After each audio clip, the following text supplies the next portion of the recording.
Tvoja osebnost v vsej svoji avtentičnosti je tisto, kar te dela drugačnega od drugih. In to je največja vrednost, ki jo lahko deliš s svetom. Ko si upamo biti to, kar v resnici smo, takrat postane naša osebnost tudi naša moč. Naša osebna blagovna znamka. O osebnih blagovnih znamkah se danes veliko govori. Pojavljajo se v skoraj vsakem pogovoru o poslu, družbenih omrežjih ali osebni rasti. Osebna znamka ni nekaj, kar zgradimo z logotipi in barvnimi paletami, ampak nekaj, kar že smo. Kajti, ko odmislimo vse strategije in slogane, ostane tisto bistveno. Kdo smo kot ljudje? Gostja epizode je raziskovalka življenja, mentorica za osebno transformacijo in strokovnjakinja za družbeno odgovorni marketing, ki je pogumno stopila na pot osebne preobrazbe in iz nje ustvarila svojo osebno blagovno znamko S. Irene. Irena Stamenković danes usmerja in vodi posameznike, da odkrijejo svojo edinstveno vrednost in jo na pravi način ponudijo svetu. Morda ne potrebuješ več znanja ali strategij, ampak le pogum, da zaupaš sebi.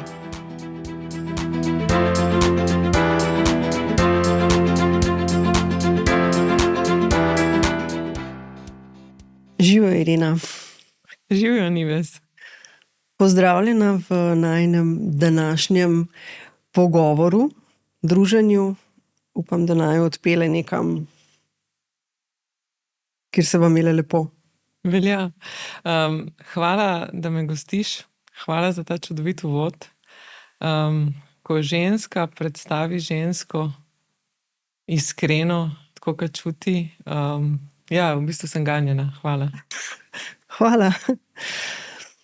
Irena, nekaj besed o tebi sem že povedala, pa vendar bom začela podcast oziroma ta pogovor enako kot vedno. Kdo je Irena? Zanimivo vprašanje.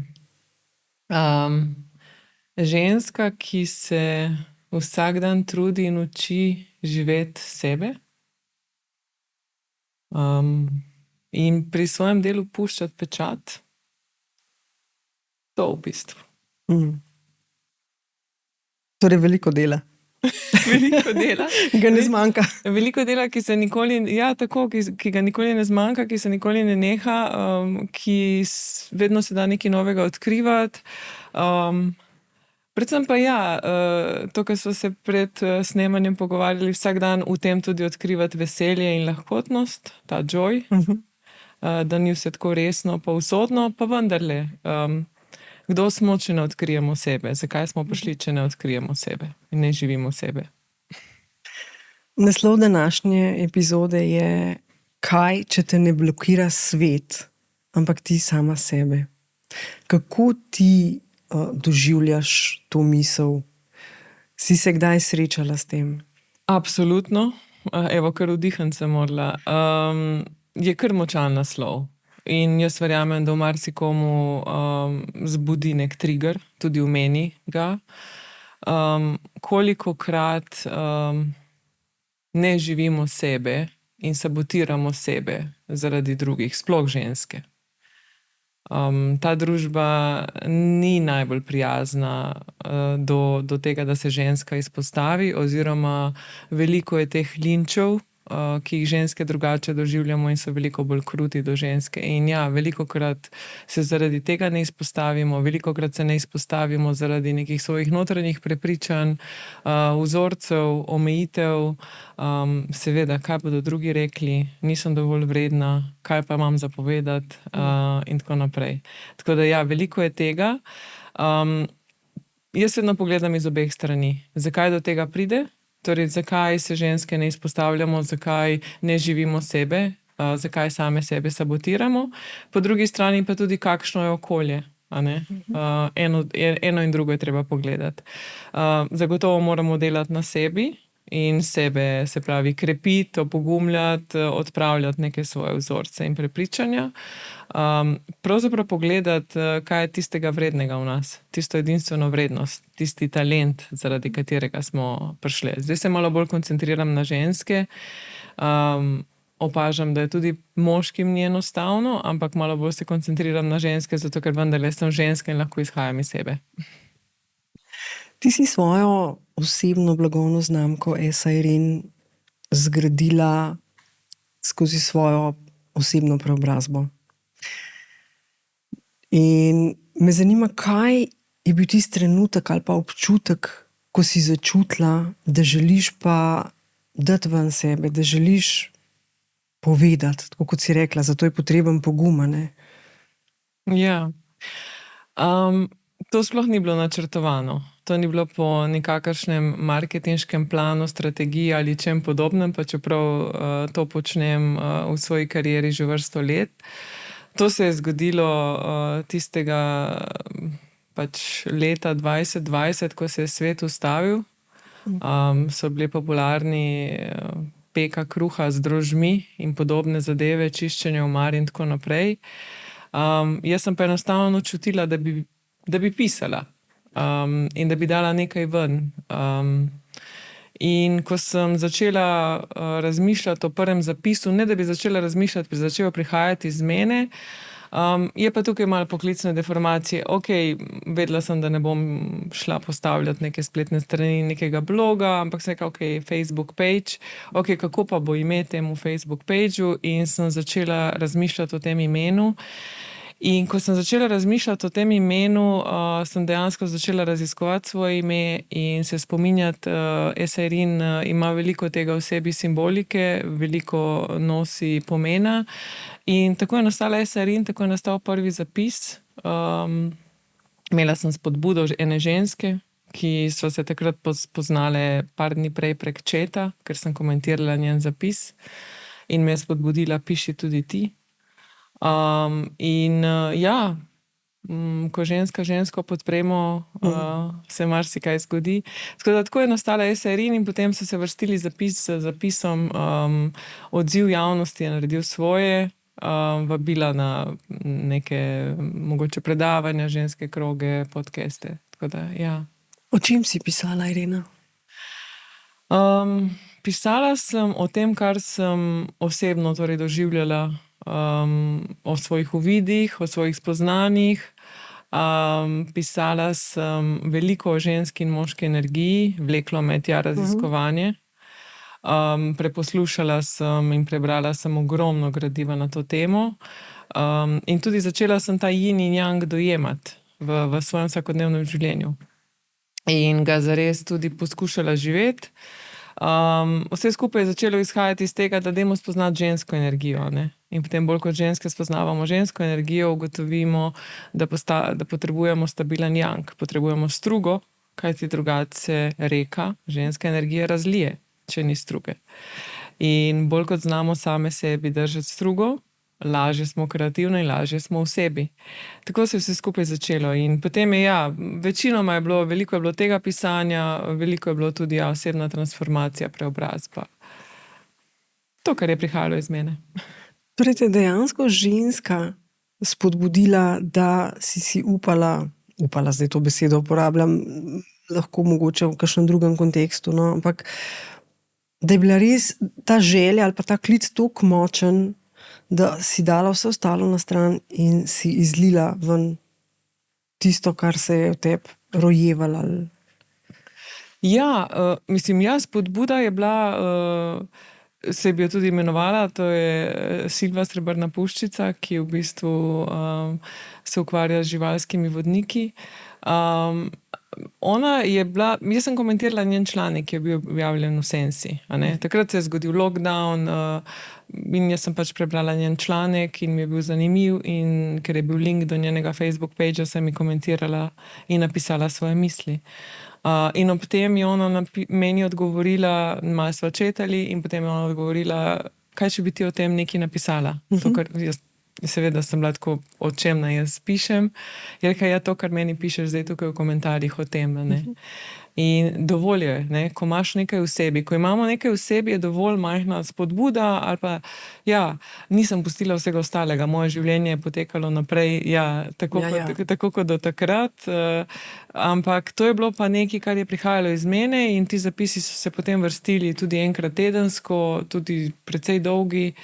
Ja, in tukaj sem kršila vsa marketinška pravila, koliko dolgi naj bojo teksti na Facebooku, kakšna so pravila algoritmov, ker so bile 3-4 stranske, torej A4 formati, 3-4 natipkani, brani na Facebook pageu, in deljeni in ja, komentirani in tako. Tako da, ja.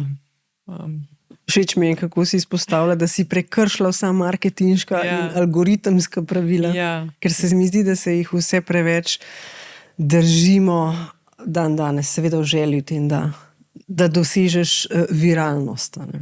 Ja, po eni strani se nahajamo in imamo priložnost za eno tako kreativno renesanso. In jaz sem res, mene veseli, koliko ljudi se loteva nekih svojih projektov. Čudovito, res čudovito. Po drugi strani pa poskušamo vsi ugajati algoritmom, ker nas potem omrežja nagrajujejo. Kaj pomeni? To pomeni, da zgubljamo avtentičnost in potem se sprehodiš čez Instagram in gotoviš, da so vse objave podobne. Ja, in je škoda. Res je škoda. Kaj je bistvo zate osebne blagovne znamke? Ja, bistvo osebne znamke je zame, da se spomnimo, kdo smo, da ugotovimo, da se spomnimo, kaj so naša znanja, veščine, talenti, kakšna so naša doživetja. Ne samo, kaj smo se naučili, pa katere licence imamo, ampak kaj smo ob tem občutili, kaj nas je gnalo tja, kaj nas je vodilo, da smo šli opravljati nek tečaj in katere izkušnje smo imeli že prej.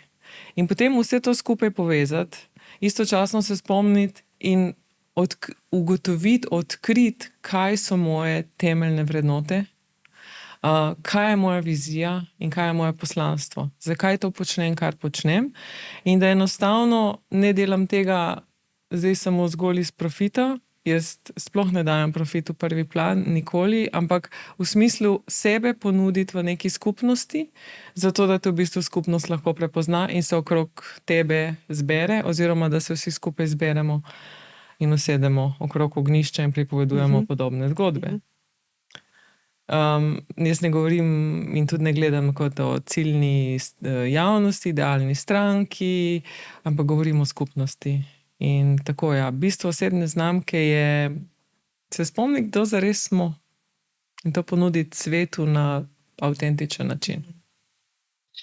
Ja, zanimivo je, danes imamo sploh v teh marketinških krogih skozi na udaru beseda skupnost, community, ne?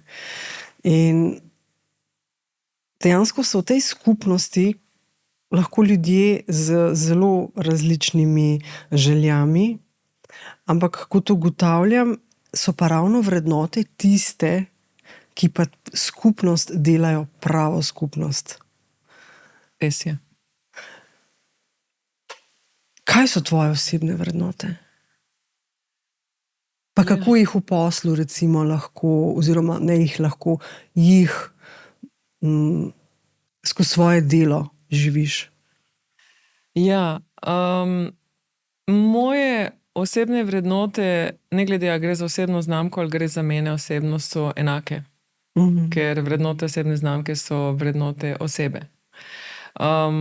Zagotovo je na prvem mestu mir, notranji mir, je meni največja vrednota. Kako se to kaže? To se kaže, da z leti imam ničelno toleranco za nepotreben stres. Seveda sem se morala tega naučiti, pa do tja priti.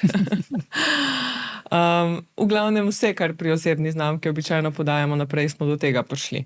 Vse zato smo pa prehodili to pot, da lahko to na tak način ponudimo. Ja, torej, notranji mir, da ni potreben stres, ko ni potreben. Seveda včasih je potreben, ampak velikokrat ni potreben.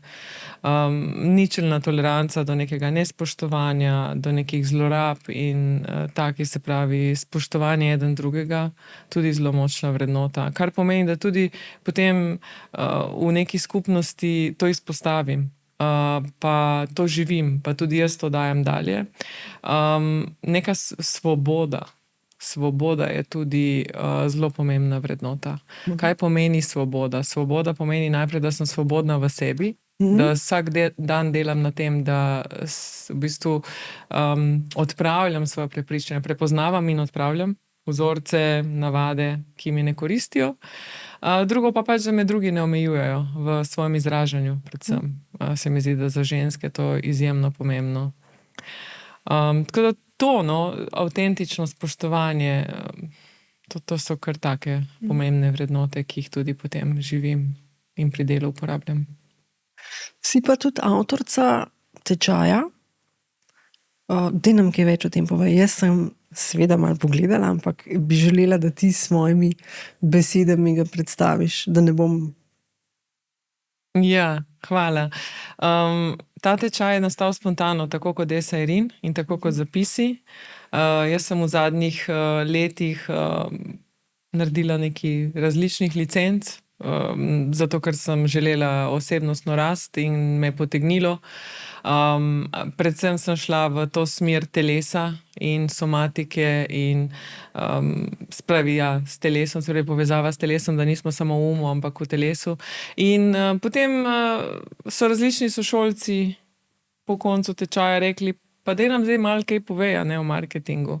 Zdaj smo končali licenco, imamo narejen tečaj in kaj zdaj, In tako je bila beseda na besedo in spodbuda na spodbudo. In vprašanja, jaz se v bistvu vedno odzivam. Jaz se vedno odzivam na javnost, jaz se odzivam na ljudi. Jaz ne sedim doma pa rečem, kaj bi jaz lahko skreirala, kaj bi bilo potrebno v javnosti. Ampak ko pride spodbuda, se na njo odzovem. In sploh, če zaresonira. Tako da oni so spodbudili in en dan se je pač pretočilo.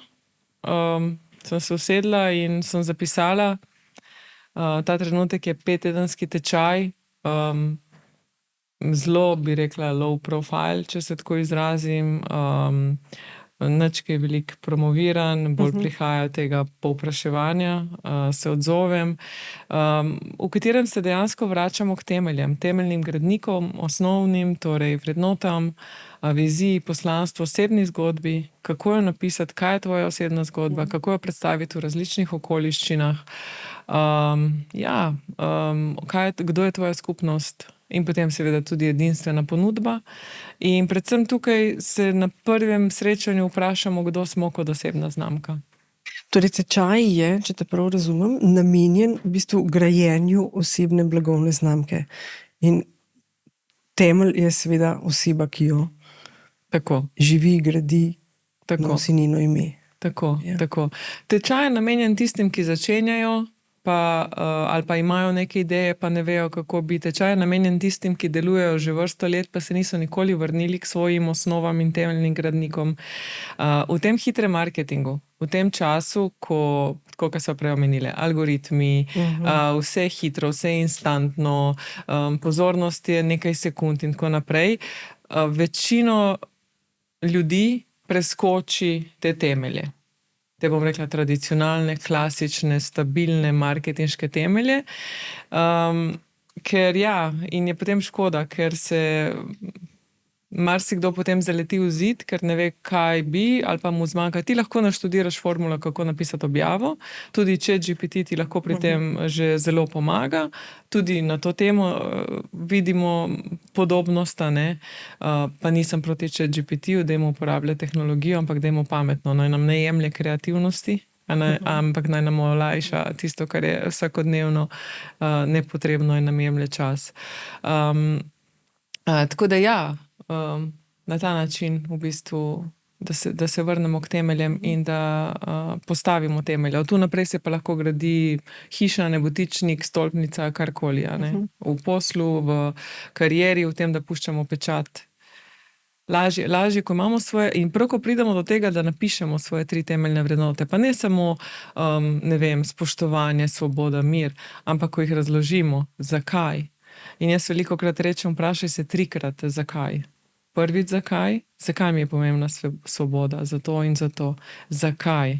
In ko še 3. vprašamo same sebe, zakaj, in si to tudi zapisujemo, in potem iz tega izoblikujemo eno tako koherentno celoto, te naše vrednote, in ko imamo to zapisano, in potem, ko iz tega gremo na vizijo in zapišemo svojo vizijo v 1 ali 2 stavkih, in potem gremo na poslanstvo in to zapišemo, in potem si rečemo, moje poslanstvo je to.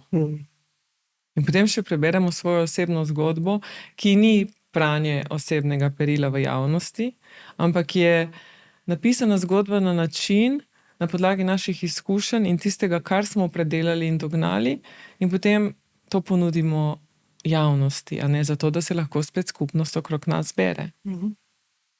Ker osebna zgodba je v bistvu naša konkurenčna prednost, a ne? Če se izrazim zdaj v tem marketinškem, zelo marketinškem jeziku. Absolutno. Tako. Se strinjam. A lahko morda deliš kakšno zgodbo, kakšnega udeleženca, recimo tega tečaja, da je, ne vem, pač, da je bila lepa, bom rekla, v kakršnem koli pogledu bom te prepustila oceno, kaj pomeni lepa zgodba. Na splošno, do česar udeleženci tečaja pridejo, je to, da ko v 5 tednih oblikujejo svoj manifest osebne znamke, mu jaz pravim, vztrajam, da je to dvostranski dokument. Wow. Ja, to je najtežje. V marketingu je to najtežje. Oblikovati strnjena sporočila, kratka, jedrnata, ki jih vsak razume, a ne. In ko pridemo do tega, v 5 tednih, to je intenziven tečaj, intenziven v smislu interaktiven, intenziven, mentorski. Se pravi, imajo neke delovne liste vsak teden in jaz jih mentoriram, se pravi, kar pošljajo, jaz pokomentiram, a ne. In predvsem, ko pridejo do tega in se zgodijo ti momenti, že ko začnejo raziskovati, kdo so kot osebna znamka. Pa jim jaz kot prvo nalogo rečem, dajte narisati miselni vzorec, v sredino napiši svoje ime, okrog pa napiši vse svoje veščine, znanje, izkušnje. Mogoče si v osnovni šoli povezoval pevsko revijo, recimo, sem se jaz spomnila pri svoji domači nalogi. Zato, ker sem jaz ta tečaj najprej naredila zase in sem šla tudi čez vse naloge. Kovačeva Kobila je bila prej bosa, ni imela manifesta osebne znamke. In sem v bistvu se spomnila, da jaz sem, kot spomin se pojavi se kot en uvid, kot en tak droben satelitek, a ne. Ko se vidiš na tistem odru, kako v osnovni šoli povezuješ pevsko revijo, in se spomniš tistega kulturnega doma, ki je v bistvu velik, ampak si takrat tam stal in govoril in povezoval in ti to ni bil problem. Zdaj pa, ko me ti povabiš na podcast, se najprej vsiljivec pojavi in, a ne, pred javnim nastopanjem, kar je čisto normalno in je prav, da o tem govoriva, ampak absolutno . In se ti začne v tem miselnem vzorcu nizati, kdo vse ti si, kaj vse ti znaš, kaj vse si se ti naučil, in potem spodbujam, da začnejo delati povezave med temi.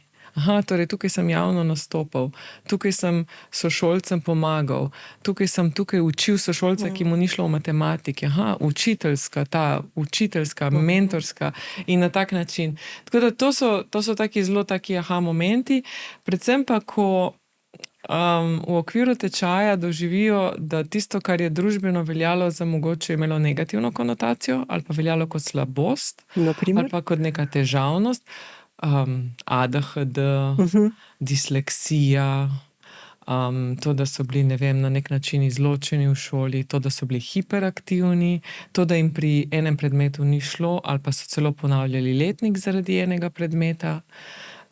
Koliko je to nekoga zaznamovalo? In ko pogledamo na to, ko to predelamo, ko gremo čez to in ugotovimo, da zaradi te naše družbene, v narekovaji, hibe, danes lahko razumemo ljudi, ki podobno čutijo, doživljajo in lahko v bistvu na tak način s tem pomagamo, ker s to empatijo.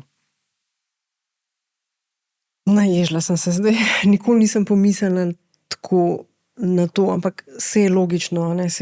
Ja. Ko začneš predajati neko svoje znanje, spoznanje, ki si ga na lastni koži predelal, je normalno to, ampak res pa nisem pomislila na taka, v navednicah bom rekla, družbeno nesprejemljiva vedenja, da je tudi to nekaj, kar lahko daš naprej. Ja. Ali pa, če nekdo recimo mu ni šlo v šoli, nima neke visoke izobrazbe, je bil družbeno vedno tako, tebi ne gre, ti nisi dovolj dober, ti nisi dovolj pameten, ti nisi dovolj deloven. In danes recimo mu kar ni jasno, zakaj pri nekem tem svojem delu, ki ga opravlja, nekem tem svetovalnem, terapevtskem coaching, tako dobro razume ljudi in tako hitro zleze pod kožo in tako hitro prebere njihove misli in tako njihove občutke in jih lahko pravilno vodi. Potem osvetlimo to področje. Zato, ker si sama šla čez to. Lepa zgodba. Ja. Hvala, Irena. Uvodoma sem povedala, da si strokovnjakinja za družbeno koristni marketing. In ko smo se midve dogovarjali za srečanje, če me spomin ne vara, sem ujela, da si rekla, da je to zate edini pravi marketing. In me zanima, kaj to sploh je, oziroma kako ga ti razumeš in zakaj si takega mnenja. Ja, najprej marketing je zame gonilo družbenih sprememb. Jaz se zavedam negativne konotacije, ki jo ima marketing, pa poskušam s svojim delom ves čas nekako kazati tudi drugo plat marketinga. Zaradi marketinga marsikaj izvemo. Lahko gledamo na nekoga, da se promovira, da se izpostavlja in to ima lahko sploh v naši družbi ponovno negativno konotacijo lahko pa gledamo, da ponuja nekaj nekomu in da bo s tem, ko bom jaz delila sebe, nekomu pomagala, ne, da se bo prepoznal v tej zgodbi. To je na osebni ravni. Na družbeni ravni pa lahko z marketingom marsikater projekt pripelje do družbenih sprememb, koristnih družbenih sprememb. Bodisi ozaveščevalne kampanje, bodisi dobrodelne kampanje, bodisi družbeno odgovorne na splošno. Tako da ja, ne vem, jaz takoj po končanem študiju sem začela še kot v bistvu absolventka delati te družbeno odgovorne projekte študentske, take, ki so povezovale študente in gospodarstvo. 7 žensk prostovoljk se nas je dalo skupaj in smo organizirale 2-dnevni izobraževalno kadrovski dogodek v Cankarjevem domu. 50 podjetij, 20,000 študentov, Getwork se je imenoval. In od tu sem šla potem naprej, take večje projekte, družbeno odgovorne, torej take, ki premikajo nekaj v družbi, nekaj dajejo. Potem je pot vodila do dobrodelne organizacije UNICEF, ker sem še vedno, tukaj sem marsikaj spoznala, ampak ja, če se vrnem k tvojemu vprašanju, zato, ker marketing lahko zame gonilo družbenih sprememb. Kako pa recimo ta del vklapljaš v svojo osebno blagovno znamko? Ja, tako da puščam pečat. Tako da se trudim, da s svojim delom pomagam drugim in da zelo lepo si na začetku pred snemanjem še omenila, da to delava zato, da drugi dobijo neko sporočilo, to snemava zato, midve bi se brez mikrofonov in brez kamer dobile na kavi, tako pa imava vklopljene mikrofone in kamere zato, da lahko drugi slišijo mogoče kaj koristnega zase. Ja, jaz najprej pri delu vklapljam to tako, da jaz ponujam posameznikom to, kar mislim in verjamem, da je koristno za njih, ampak istočasno jaz bi lahko svoj tečaj oblikovala drugače. Jaz bi lahko svoj tečaj oblikovala na način, da bi ponudila neko teorijo, ponudila tudi delovne liste, potem pa tega mentorstva, coachinga vmes ne bi bilo. Ampak moj cilj ni, da jaz prodam tečaj. Moj cilj je, da posameznik na tečaju pride do svojega manifesta osebne znamke. In takrat je zame poslanstvo uresničeno. Da s tem, ko posameznik dojame ali pa na novo odkrije svojo edinstveno vrednost, ki včasih izhaja tudi iz teh družbenih, nesprejemljivih zadev. Se mi zdi, da je veliko ljudi takšnih, da si želi neko spremembo, da čuti, da bi šel na neko svojo pot, da je reči kreiranje osebne blagovne znamke, čeprav si takrat tega ne razloži tako, ne? Ampak da se kar zadržujemo, da menimo, recimo, da še ni pravi čas. En kup enih izgovorov seveda si lahko postrežemo, ne? Ampak dejansko gre za samo sabotažo. Kako ti recimo prepoznavaš te vzorce ali pri svojih tečajnikih oziroma kako si ti to svojo pot peljala? Kako k temu sploh pristopiti? No? Bom govorila zase, ker najraje govorim na svojem lastnem primeru. Jaz čist pred vsakim novim projektom, novo stopničko, neko novostjo govorim z eno osebnem področju. Na kariernem nimam težav. Na kariernem običajno je moja miselnost popolnoma drugačna. Če drugi rečejo, to ni mogoče, jaz rečem, seveda je. Ne? Če drugi rečejo, to je cilj, jaz si ga podvojim, a ne sama pri sebi. Če nekdo reče, to se ne da, to ne gre, rečem, komu se ne da. Ne? Tako da, ko pa gre zame, ko pa gre za moje stvari, seveda, pa se srečamo z lastnimi občutki, z lastnimi prepričanji in tako naprej. Tako da tukaj je potem več dela. In ja, jaz čist pred vsako stopničko to zaznam pri sebi. Jaz čist pred vsako stopničko podvomim. Jaz sem tudi pred svojim tečajem za razvoj osebne znamke dejansko imela dvome. In če ne bi bilo tukaj toliko na nek način forsiranja strani potencialnih tečajnikov, jaz se tega najbrž ne bi lotila. Kako gremo čez to? Ja, da se ne ujameš v tem, da se ne zaciklaš, pa rečeš, joj, nisem še ready. Mislim, jaz sem tle kar zmagovalka v tem, na zasebnem področju. Ja, jaz sem tudi bila. Bolj kot se soočamo s svojimi občutki in svojimi prepričanji, bolj kot delamo na sebi, predvsem v povezavi s svojim telesom in občutki, ki so v telesu. Se pravi, da ne delamo na sebi v mentalu, v glavi, v mindu. Preberemo, poslušamo ali pa tudi hodimo na terapije, kjer v glavi ves čas premlevamo in po možnosti potem še analiziramo, analitični a ne tisti hrček, ki laufa. Ja. Guilty as charged. Ja, sej jaz govorim iz lastnih izkušenj, tako da jaz vse, kar povem iz lastnih izkušenj. Da se predvsem povežemo s svojimi občutki v telesu, predvsem da glavo in telo povezujemo. Tukaj je zelo pomembno. Zato sem jaz tudi in delala določene tečaje na to temo in terapijo na to temo, tako da ja. Ja, ok, me je strah, ozavestim občutek, kje je ta strah, česa me je strah in gremo v ta občutek. Ok, česa me je zdaj strah? Da se bom izpostavila in da to ne bo sprejeto. Zakaj me je strah? In ponavadi pridemo do nekega spomina.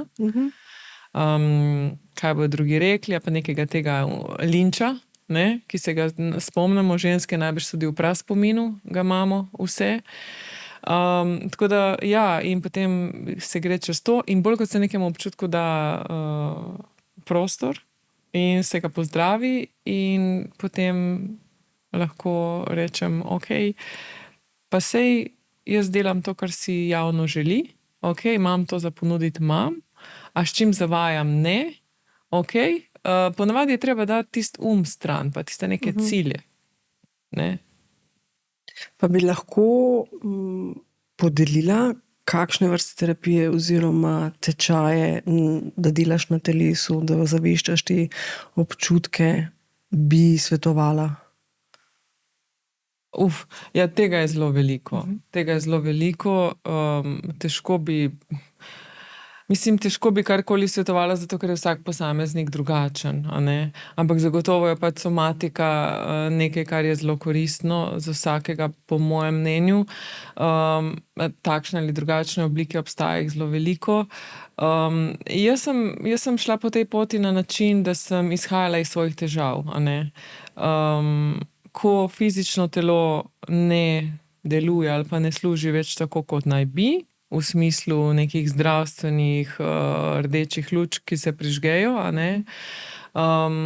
Jaz običajno, ko naletim na težavo, se pravi neko zdravstveno, tako me je ta pot vodila, dejansko, a ne.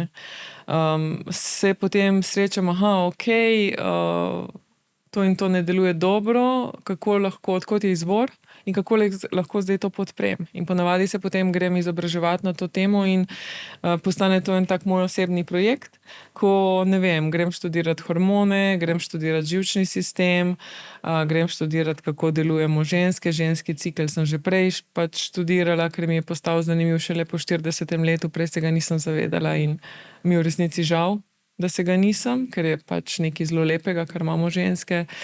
Tako da ja, in na ta način in potem seveda, ja, potem to je telo, a ne. Sej je zelo fajn, da smo in emocionalna in duhovna bitja in energijska, ampak če pa fizično telo ne deluje tako, kot naj bi, potem ne gre. Omenila si ženski cikel. Res je. Tudi jaz si želim, da bi že veliko prej vedela o tem, kako zelo smo usklajene z naravo, bom rekla. Pa se tega ne zavedamo. Pa bom zdaj kar izkoristila priložnost, pa bi te prosila, ker vem, da naj po večini poslušajo ženske, poveš mogoče kaj o tem, kaj si ob tem raziskovanju spoznala, kako se lahko v bistvu same sebe podpremo, glede na to, v katerem delu mesečnega cikla smo. Ja, na to temo je veliko strokovnjakinj. In absolutno jih je res ogromno, ki se s tem ukvarjajo in je veliko tega gradiva. Kar se v zadnjem času počasi začenja omenjati v javnosti, je perimenopavza. Tudi termin, ki ga nisem veliko let nazaj spoznala, pa se začne med 32 in 35 letom pri ženski to obdobje. Zanimivo, a ne? Zelo zgodaj, veliko prej, kot bi si mislili. Tako. Drugače pa ja, mislim, v osnovi ta naš cikel, ti 4-letni časi so tako kot narava. In mi tako kot po zimi v naravi si oblečemo plašč in tako kot poleti delujemo drugače, enako ženska naj bi delovala v svojem 28-dnevnem ciklu, ki je tudi cikel lune, a ne. In ko vse to skupaj povežemo, je to vse skupaj povezano s počutjem, s hormoni, živčnim sistemom, s prehrano, s spanjem, z razpoloženjem, čisto z vsem, a ne. Veliko lažje je nastopati v javnosti, ko je poletje. Takrat je močna sončna energija, veliko janga, ne, in veliko bolj smiselno je to negovanje in se zavleči v svojo luknjo, v svojo temico, če tako rečemo, torej ta yin energija, ženska energija, ko je zima, ne. In na ta način, a ne, od pač menstruacije, krvavitve do ovulacije in cel ta cikel okrog, a ne. In ko to v bistvu ugotavljaš in veš, kje si, v kateri fazi cikla, si lahko tudi tako prilagodiš urnik, vedno ne gre, ampak potem so pa drugi vzvodi, da se podpreš, a ne. Okej, nisem v svojem času svojega poletja, pa imam za nastopati v javnost, na kak način se bom podprla. Zagotovo si bom v urniku okrog malo razkadila stvari, pa imela dovolj časa, pa se zavedala, kakšno bo razpoloženje, pa se zavedala, ja. Ženske tega ne spoštujemo, družba ni naravnana na ženski cikel, pa jaz ne želim, sploh ne mislim, da so moški z patriarhatom kaj privilegirani. Mislim, da je samo ena mala peščica moških, da je veliko moškim tudi patriarhat dejansko vzel občutke in to, kar tudi spoznavam na tečaju. Tako da, ampak definitivno pa ni zasnovan za ženski cikel, ne, ta družba. Ne delujemo po ženskem ciklu. In kar pomeni, da je linearno do cilja, direktno do cilja in ni teh ciklov. Mi se ne ustavljamo, mi ne spoštujemo zime, a ne. Tako da, tako da ni enostavno spoštovati svoj cikel v tej družbi. Fajn pa je, da se ga zavedamo in da same. Istočasno pa je fajn, da ko ga same sprejmemo, da ga tudi delimo z moškimi na način, da se zavedamo. Jaz sem zdaj v svoji, ne vem, jeseni, kar pomeni tisti zloglasni PMS, kar pomeni, da je moje razpoloženje niha, kar pomeni, da bom pikolovska pri vsakem detajlu, če bom sedela zraven v montaži, bom videla vsako pikico, a ne, in tako naprej in tako naprej. In je prav, da se tega zavedamo, a ne, da nimamo rožnatih očal takrat, da to tudi skomuniciramo. Ker jaz verjamem, da ko se ženska poveže sama s sabo in se upa kot taka v družbi izpostaviti, je dobro za vse. Ker si tudi moški želijo v resnici spoznavati Vedeti, pri čem so. Vedeti, pri čem so, ja, tako, in spoznavati. To spoznavanje, ne, se mi zdi, da obstaja oziroma da se zgodi v tej osebni preobrazbi, ki se dogaja, ne. Neko obdobje, ko se lahko počutiš osamljenega. Ker se rojeva neka tvoja nova identiteta. Nekateri ljudje seveda odpadajo, ne grejo več s tabo. To je najbrž zelo običajen proces. Ja, običajen proces, spet narava, listi tudi odpadajo jeseni. Ampak lahko je tudi, tako kot si rekla, ja, osamljenost, lahko je boleče, ranljivo je predvsem. Zelo ranljivo je. Umirajo deli nas, ki nam več ne služijo, oziroma za katere smo se odločili, da je fajn, da jih odpustimo. Odpada, lušči se tisto, česar več ne potrebujemo. In ostaja pa tisto, česar ne poznamo, oziroma gremo nekam, kjer še to ni, pa tega še ne poznamo. In ta vmesna faza je kar strašljiva. Ja. Je kar zahteva pogum. Staro je odšlo, novega še ni, mi smo nekje vmes, s tistim, kar je bilo prej, se več ne moremo identificirati, poistovetiti, ne gre nikakor. Novega še ni. Kje smo, ja. To slačenje kože je kar zahteven proces, ja. Verjetno je popolnoma običajno, da se ob tem seveda pojavi strah, ne. Čeprav veš, da ne moreš, ne vem, mogoče nazaj, tako kot je bilo, oziroma da nisi pripravljen, je pa nekaj časa še vedno ta strah pred tem, da boš ostal sam. Ta praznina vseeno vleče nazaj na nek, v navednicah, znan teritorij. Kako, mislim, a si zaznala te občutke pri sebi in kako jih v bistvu preseči? Ker ta praznina je res lahko Ja. strašljiva.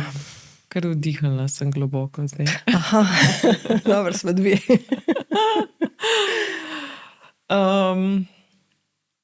Ja. Mislim, jaz konstantno delam na sebi in prav s terapevtko sem se zadnjič pogovarjala o tem, ta občutek. Staro odhaja, novega še ni, ta občutek vmes. Kaj meni pomaga? Meni pomaga ta pogled vase, ta povezanost s sabo, Toliko se povezati s sabo, da čutiš svoje občutke, da si v tej intuiciji, da dejansko pogledaš na sebe v preteklosti mogoče kot na en film in si rečeš, ok, a bi bila še vedno tam. Vse takrat je bilo lepo, sploh ne, da je bil slab, ne, ali pa da je bilo karkoli narobe, bil je drugačen, ampak a bi bila še v tem filmu, a bi še nastopala v tem filmu. In potem, ko si res sam s sabo in srečaš in tako gledaš, v bistvu gledaš na svoje življenje, na svoj film do tega trenutka. In potem hočeš pogledati v prihodnost in je še ne vidiš. In je to strašljivo in potem vse, kar ti ostane, da si v trenutku. Ker v tem danem trenutku ni nič strašljivo. V tem danem trenutku se jaz počutim varna, mi nihče nič noče. V tem danem trenutku. Res je, v bistvu imamo kar nekaj v bistvu nastopi strah, ker ne veš čisto res dobro, kam greš, kaj bo, nazaj ne moreš, ne želiš. In pa si kar v enem, se mi zdi tako, kar malo floataš, kar malo si v vakuumu. Ja. In je to običajen, verjeten proces tudi potem pri nekomu, ki, spet so pri osebni blagovni znamki, ki gre skozi ta proces 5-tedenski, recimo, kakor traja samo usposabljanje oziroma tečaj, pa potem seveda delaš naprej še, se to že v teh 5 tednih zgodi, ali je to nekaj, s čimer se potem srečuješ naprej? Zdaj, če nekdo začenja čisti bom rekla, iz štarta, se pravi, da nima še nečesa postavljenega, da še ne nastopa v javnosti, je mogoče malenkost lažje. Po eni strani je težje to, ker ne ve, kam gre, pa kaj bo sploh odkril, pa sploh ne verjame, da je osebna znamka, pa sploh ne ve, kaj bi ponudil javnosti. Po drugi strani pa začenja iz štarta, iz štartne pozicije. Nekdo, ki je pa že, ne vem, vrsto let, 6, 7, 8, 10 let v javnosti, ponuja neke svoje storitve, neke svoje talente, deli in ne navajam po nekem principu objavljati, ima neko spletno stran in tako naprej, se znajde seveda v tem, da spoznava sebe na drugačen način. Jaz vedno rečem, če imaš možnost, si nekaj tednov zgini iz javnosti, umakni se. Umakni se iz javnosti, zdaj delaš na brandingu, delaš na kreaciji sebe, na ugotavljanju, kdo ti si, to je yin energija, to je ženska energija. Do konca tečaja se bo dala v strugo, ki bo pripravljena, torej yang, da greš v javnost, drugačna, Tako da, če imaš možnost, se za nekaj tednov umakni. To je spet, če se ne bojimo, da nas bojo algoritmi pozabili in da moramo biti vsak dan, prisotni. Če pa nimaš te možnosti, da si sredi nekega procesa ali pa da potem to pelji vzporedno. Enostavno si nameni toliko ur na teden, želim se ukvarjati s svojim brandingom. In obravnavaš branding kot nek osebni proces, nek osebni projekt, radovedno ga spremljaš in ne veš, kam te bo pripeljal. Na tečaju ne bomo pisali direktno objav ali pa ne bomo neki formirali, da bi v bistvu potem... Ne, ti postaviš manifest osebne znamke, ki je tvoj temelj za naprej. Potem pa, ko zaključiš tečaj, pa poglej, jaz rečem, ko imaš manifest narejen, zdaj se pa sprehodi čez svoje objave, pa poglej, ali izražajo tvoje poslanstvo. Prehodi se čez svoje objave in poglej, ali sporočajo tvoje vrednote. In če ugotoviš, da ne, potem je tukaj priložnost, da začneš drugače. In nič narobe, če smo prej drugače objavljali, ker se spreminjamo. Ker osebna znamka pomeni skupno sledi meni, ki se osebno transformiram. Jaz sem danes taka, včeraj sem bila drugačna. Moji zapisi izpred nekaj let so bili drugačni. Ampak to je prihajalo iz mene takrat. To, kar danes govorim, je vendarle nekoliko drugače. In ne vem, kaj bo čez 2 leti ali pa jutri. Tako da si dovolimo, da se razvijamo. To je spet ta ženska energija, ta spreminjanje. To je ta naravni zakon, Kaj bi svetovala nekomu, ki čuti, da ima nekaj, kar bi rad dal svetu, če rečeva, da bi rad izrazil, ampak ima občutek, pa kdo sem jaz, kdo bo mene poslušal? Kaj se jaz zdaj grem? Ja, jaz mislim in verjamem, da ima vsak na tem svetu nekaj zadati svetu. A ste slišali? Vsak od nas ima nekaj zadati. Ker zato smo tukaj. Hvala, Irena. In te talente, ki jih imamo, ki jih velikokrat ne vidimo kot talente zaradi družbenih norm, a ne? Ampak vsak od nas in v nas ima svoj talent, svojo edinstveno vrednost, jo ima zato, ker si jo nekdo želi slišati, videti oziroma je namenjena temu, da nekomu pomaga, usmerja, vodi, kakorkoli, a ne. Tako da najprej to za izhodišče. Drugače pa živeti sebe v polnosti je po mojem tisto, kar je najlepše in smisel tega, zakaj smo tukaj. In zato tudi jaz vsak dan naredim en majhen korak na poti k temu. Zato sem tudi v uvodu rekla, se vsak dan učim posebej živeti sebe, a ne. Tako da to je nekaj najlepšega in naj proba, naj začne postavljati temelje, naj začne odkrivati, kdo vse je, kaj vse zna, naj se usede, nariše miselni vzorec na sredino, napiše svoje ime in napiše različne veščine, znanja, certifikate, uradno izobrazbo. Nekdo je dal v miselni vzorec, da je črna ovca družine. Wow. Kot nekaj, kar je nekaj posebnega. In tudi, da se tega zavemo, recimo, tudi takih stvari. Tako da ja, in potem naj pogleda, kdo vse on ali ona je. In naj začne. Saj to ne pomeni, da moramo začeti na polno prodajati, da moramo ne vem kak imperij zgraditi, da moramo imeti 1000 tečajnikov ali pa 10 000 poslušalcev. To pomeni, da damo ven, da saj ne vemo, čez koliko let bo to komu služilo, se puščamo pečat. Ampak držati v sebi, ja. Ob tem sem pomislila na svoje dost nedavno spoznanje, zakaj imam jaz občutek zase, da nisem uspešna. Zato, ker se nikoli do takrat, do tistega trenutka nisem vprašala, kaj zame sploh pomeni uspeh.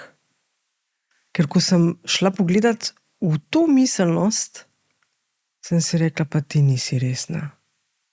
Ti res nisi resna. A je to res uspeh? Tako da se mi zdi, da je mogoče to nekaj, kar nam je tako res pred obrazom, kljub vsemu nevidno. Res se ne vprašaš. Se pravi, bi bilo fino definirati tudi, kaj zame sploh pomeni uspeh. Ja. Ja, kaj zate pomeni uspeh? Zagotovo ta mir, ki si ga tudi ti omenjala. In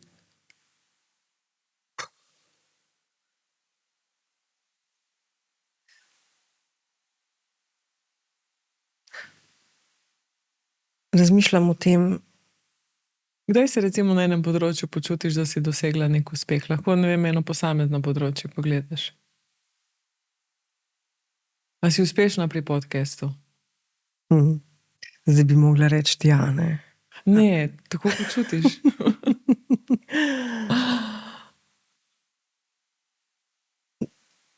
A se ti zdi, da daješ javnosti neke...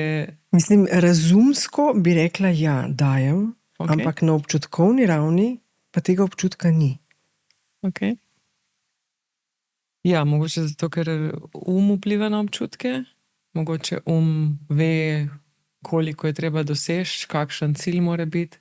To je zelo patriarhalna, moško usmerjena k cilju družba, ta yang, cilj je edino merilo za uspeh. Dejansko je uspeh, bo uspeh zame nekaj, da bom začela sprejemati življenje takšno, kot je. To vzame uspeh. Ja, me bo vrgel malo ven, si predstavljam, iz tega, ampak da se bom znala vrniti nazaj k temu, da, tako kot smo že prej omenjali, ni treba, da je vse to resno. Ja. Ampak da spustim kontrolo. Razumem, ampak zdaj bi za hip ostala še pri podcastu. Aha, dobro. Ker smo ravno tukaj. Okay. Kako zanimivo. Najprej, ko smo se mi pogovarjali po telefonu, je bilo meni, wow, kako fascinantna ženska, s čim vse si se ukvarjala in kako ti je to vse življenjsko učenje pomembno in nove izkušnje in nova znanja in kaj vse imaš pred sabo in kaj vse si želiš. Naprimer, vtis, ki si mi ga dala in čisti iskreno ti povem. Drugič, recimo, pri meni se je pojavil pač sindrom vsiljivca in ko sem pogledala podcast, sem videla, da kar nekaj tisoč ljudi običajno vidi vsako posamezno epizodo in sem si rekla, wow, ne, tebi se to zdi z drugega gledišča malo, ampak če si zdaj predstavljamo, da sediva v dvorani in je tukaj nekaj tisoč ljudi in je samo 5 ljudi se prepoznalo v tem, kar govoriva, a ni to že uspeh? Absolutno. Ker že to, da je saj 1, 2 več od tega, kar sem jaz. Je uspeh, ja.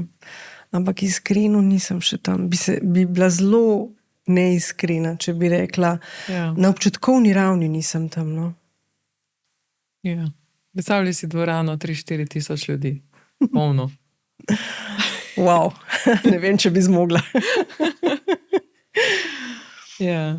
Irena, hvala za uvid. Z veseljem. Preden zaključiva, imam še zadnje vprašanje zate, ki je vedno enako v vsaki epizodi, in sicer, če bi lahko podoživela en sam trenutek v življenju, katerikoli, pa ne bi ga spreminjala, kam bi te v tem trenutku recimo odnesel?